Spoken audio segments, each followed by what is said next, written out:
So, anime, right? Pretty great sometimes, not so great other times. All in all, we can call watching it a mixed bag. But it's also a bag I've held on to most of my life, for better or for worse. I've been watching anime knowingly for over a decade, and unknowingly for a lot longer. And like most anime fans, there was a point in my life where I would watch just about anything. But as I got older, the list of shows I watched shrank from a half a dozen or so a season to one or two. And then I started skipping seasons. And then whole years. And suddenly, I found myself a member of the anime fan retirement community, otherwise known as a manga reader. This is still true to this day. I read more stories from Japan than I watch, and I watch very little, except for one exception.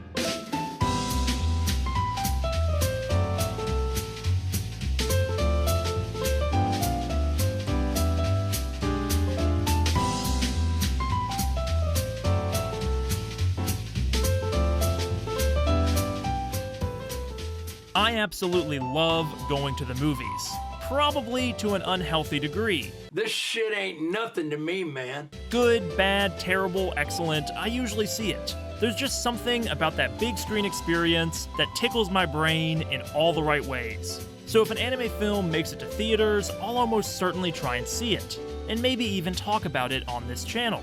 These days, it's a little easier to see anime movies in American theaters, but when I was younger, that was definitely not always the case. I can remember going with my sister to see the Madoka Magica sequel movie, Rebellion, before I had even finished watching the main series. That was a pretty confusing viewing experience, to say the least. Under normal circumstances, I would never watch a series out of order. But back then, Rebellion was only showing at one theater in my city, the theater announced the showing last minute, and it was only being shown once. Forever. And you and I both know there isn't a high schooler on Earth who can afford Aniplex Blu-ray prices. I think GameStop was paying me like $7 an hour to upsell game warranties to grandmothers at the time. Buying the movie later just wasn't an option, for me or my Madoka superfan sister. And anime movies rarely made it onto streaming services back then. If an anime came to theaters, you had to see it in theaters, or risk sailing the high seas on the family computer. Those were your only two options. 2 months after watching Rebellion, I missed a different one-night-only showing of the third Evangelion Rebuild movie, and missing out on seeing this in theaters has haunted me ever since. Look, I'm not trying to get all, you kids don't know how good you have it, but things are definitely easier now. Maybe too easy. These days, film distributors like Crunchyroll or Aniplex of America manage to get anime films into American theaters slightly more frequently, and usually for longer periods of time. Last year, I was able to see The Boy and the Heron and Suzume twice, each with a big group of friends, and it wasn't really a big hassle, because both movies were available in both sub and dub for over 3 weeks. So, how did this change happen? Why is anime suddenly so much easier to see at your local AMC, Regal, or mom and pop theater? Well, I think I've narrowed it down to 2 main reasons. And the first is a little complicated, because it involves the Academy Awards. Is that an acceptance speech in your pocket, or do you just have a very rectangular penis? Every year, the Academy of Motion Picture Arts and Sciences nominates a large list of films for a variety of categories. Best Film Editing, Best Director, Best Goodest Boy, you get it. Recently, they've started to nominate more and more international films across multiple categories. This would indicate a change from what has almost always been an American and Hollywood-focused list of films to a list that is slightly less so.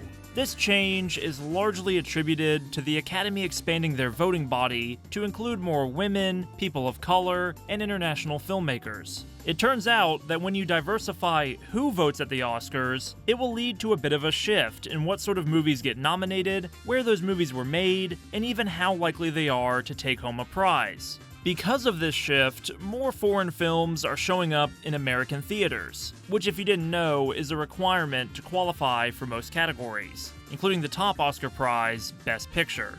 As far as animation is concerned, this year 2 internationally animated films were nominated for Best Animated Feature, which might not sound like a lot, but having just 2 movies from non-North American sources in this category isn't always a guarantee. And there has never been a year where 2 anime films were nominated at the same time. However, that could happen one day, and that day might be sooner than you think. The New York Times recently ran a really interesting profile on G-Kids, a film distributor that specializes in releasing animated films from a variety of different countries and animation studios, including from Japan and Studio Ghibli. In this article, the New York Times compared G-Kids' film portfolio to that of A24, arguing that both companies share a knack for finding and championing lesser-known films, and also that both companies have had a larger success at the Oscars than you might expect considering their smaller pocketbooks. It's true, A24 has had a lot of recent awards success, but G-Kids is no slouch either. The company has distributed and produced 13 nominees for Best Animated Feature, and these nominations represent a large list of different countries and studios. Considering G-Kids has only been distributing films for around 16 years, 13 nominations is really impressive, especially when you consider that those nominations are competing in a small category dominated by much bigger companies like Disney and DreamWorks Animation. G-Kids has distributed 4 anime films that have been nominated for Best Animated Feature, 3 from Studio Ghibli and 1 from Studio Chizu. Their first victory at this year's Oscars matters more than you or I might think. The more anime films G-Kids and other film distributors release in US and international theaters, the higher chance they have at getting those movies seen by more people, which in turn makes them more likely to be seen by Academy members and more likely to be nominated over films like The Boss Baby. No, seriously, look it up. This was nominated for an Oscar. It didn't win, but still. Jesus Christ. Goo goo gaga. Competing for Oscar wins has a real knock-on effect on what movies get shown in theaters. You can read all about how, here, and here, but the point is this. I'm pretty thankful that companies like G-Kids exist to chase that little golden statue, because otherwise it would make it a lot harder for me and you to see original anime movies in theaters. As a direct result of their Oscar win, G-Kids and Studio Ghibli are putting The Boy and the Heron back in theaters. I don't even really like this movie, but this is a huge win for anime and animation. It's unfortunate that it takes some dumb awards show to drum up attention and prestige for animated films, but hopefully both general audiences and awards bodies will one day learn what some of us already know. Animation is not a genre for kids, it's a medium. It's been a great year for cinema. Cinema of all sizes, ambitions, big swings, intimate movies, and therefore it's been a great year for animation, because animation is cinema.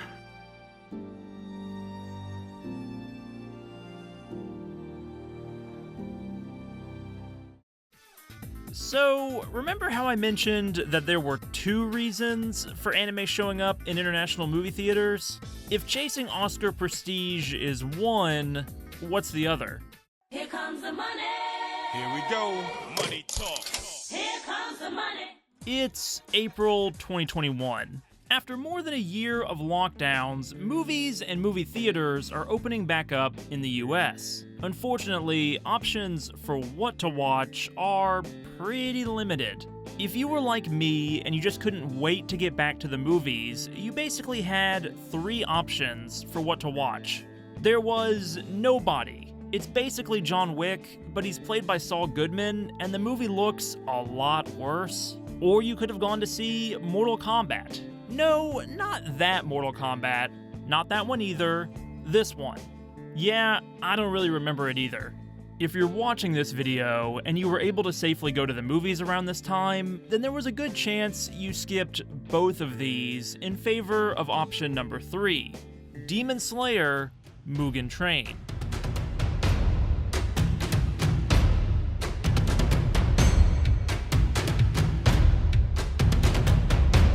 There's nothing more to say about it. It cannot be overstated how successful this movie was. It's literally the highest grossing Japanese movie ever. Don't mishear that fact. The most successful Japanese movie in the history of Japan. Not just the most successful anime movie, the biggest Japanese movie, period. More successful than Spirited Away. More successful than Your Name. Mugen Train became the highest grossing movie in 2020, worldwide, despite the fact that it's a direct sequel to the 26-episode first season of Demon Slayer. The movie made $500 million during the pandemic while asking audiences to watch 26 episodes of an anime before going to see it. How is that possible? Well, there are a few factors at play here. The pandemic did, in a weird way, kind of help, because the film didn't have as much competition from other movies, which allowed it to sell more tickets and stay in theaters for longer. It's also an adaptation of one of the most popular and best-selling manga of the last 20 years. That's an asset, for sure. But what I think is more interesting to consider is that Mugen Train is a direct, canonical adaptation of one arc in Demon Slayer's story. It's not a non-canonical adventure for our heroes to go on, meet new friends, and then never mention them again. It's not a side project. Characters in this movie can and will change. Some don't even survive this film. It has stakes that an anime side project simply can't. And to me, that's still a revolutionary concept.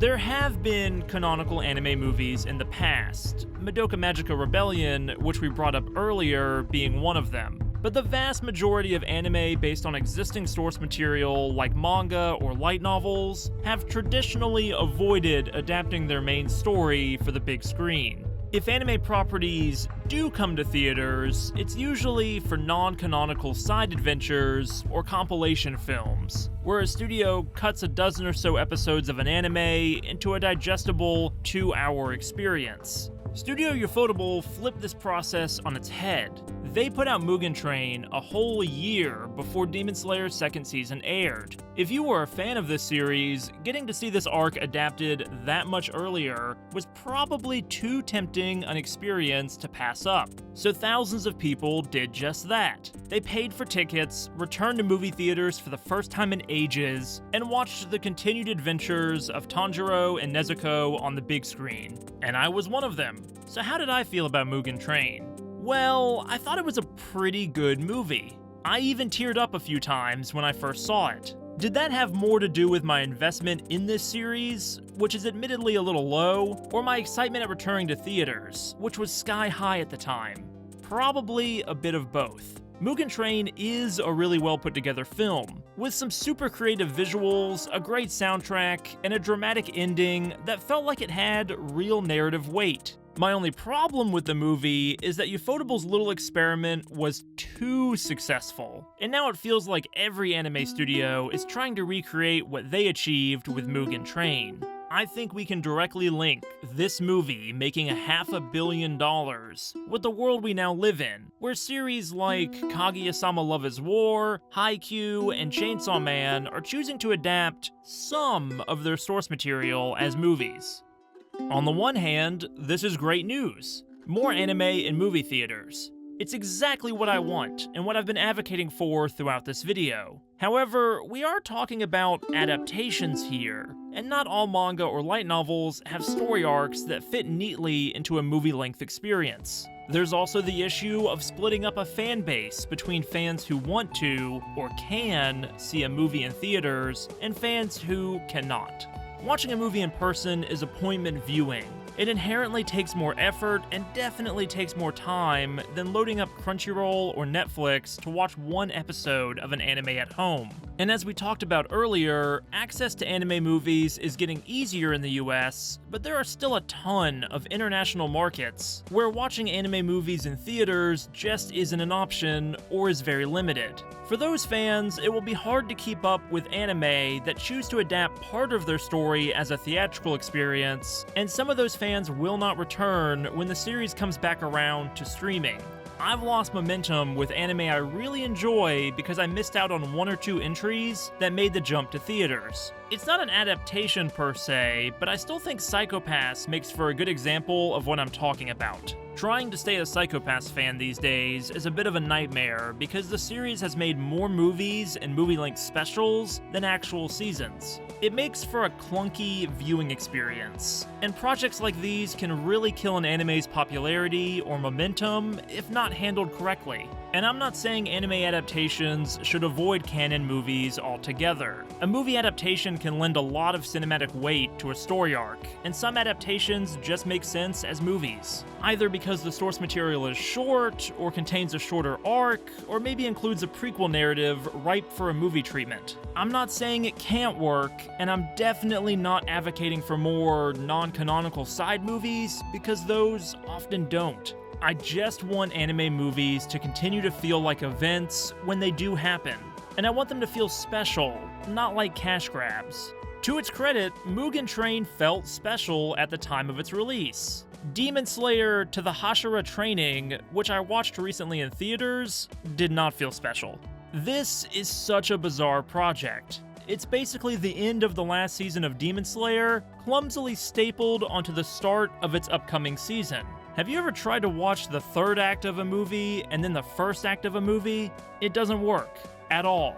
Anime movies can be special, whether they are adaptations, side projects, or original stories. But smashing together a few random episodes of an adaptation and serving it to audiences as a theatrical experience is not, in my humble opinion, the right move. Especially now, where anime is just starting to carve out a space for itself in movie theaters across the world. We don't need projects like this taking away attention and money from, let's say, more creatively ambitious endeavors. But that being said, Demon Slayer aside, it's looking like 2024 is going to be another great year for anime at the movies. So let's remember to be thankful for where we are now and celebrate how far we've come. Anyway, that's gonna do it for me today. If you liked my ramblings about the anime theater experience, please consider subscribing for more videos not quite like this one, but similar enough. Thank you as always for watching. We'll talk again soon.